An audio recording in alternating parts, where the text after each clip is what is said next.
Welcome to Developer Roadmaps. Today, we're mapping out one of the most critical skills in modern cloud engineering, how to automate your infrastructure. So let's start with a scenario I think many of us have lived through.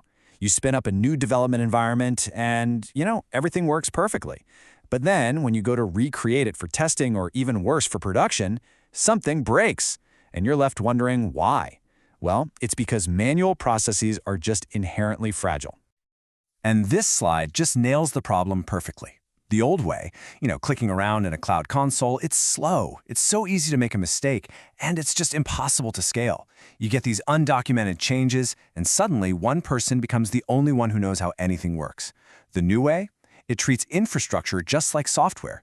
It's codified, it's automated, and it's built for collaboration.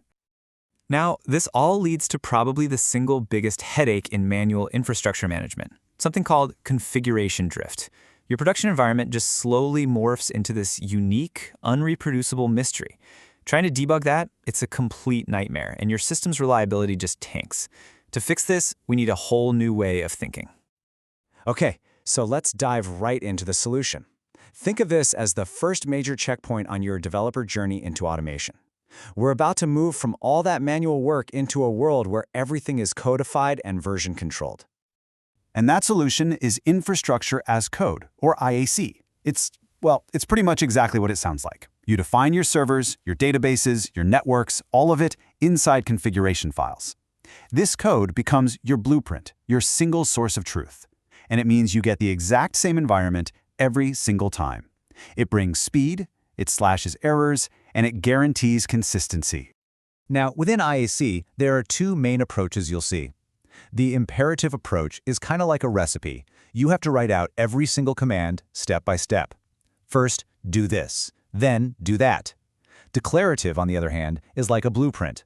You just define the final state you want, and the tool is smart enough to figure out all the steps to get there.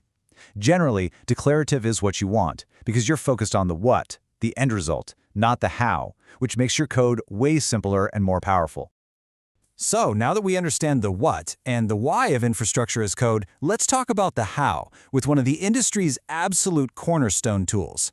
We're going to place Terraform right here on our roadmap as the definitive tool for declarative automation. So Terraform was created by a company called HashiCorp, and it has become the leading tool in this space. It's also cloud-agnostic, which is a huge deal. It just means you can use the same language and the same workflow to manage your stuff on AWS, Azure, Google Cloud, Kubernetes, you name it. It's like a universal translator for your entire tech stack. So how does it actually work? Well, this diagram shows the architecture that makes it so powerful. You've got the Terraform core, which is like the brain. It takes your code, looks at what you already have running, and figures out a plan of action. Then, it uses things called providers, which are basically just connectors for AWS, Azure, and so on, to talk to those platforms and actually make the changes. This two-part system is really the key to how extensible it is. And that architecture enables this incredibly simple yet really powerful workflow that you'll find yourself using every single day. So let's break down this three-step process. This is the absolute heart of working with Terraform. It all starts with writing. You define the resources you want, like this AWS Virtual Private Cloud here, in a file using HashiCorp Configuration Language, or HCL, and you'll see right away it's designed to be really human-readable and pretty easy to pick up. Okay, so once you've written your code, you run the Terraform plan command. This is basically a dry run. It shows you exactly what Terraform is about to create, change, or even destroy. It's such a critical safety step. Then, if you like what you see in the plan, you run Terraform apply to make it real. Right?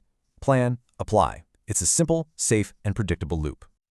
So the magic behind all of this is something called Terraform's state file.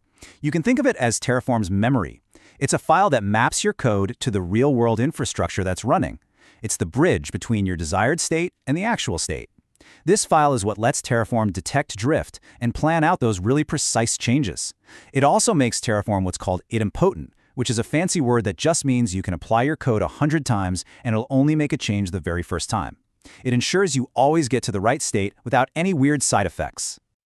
So, once you've mastered the basics, the journey continues. Let's place the next set of advanced concepts on our roadmap, moving from just a single developer with one file to a full-blown enterprise workflow.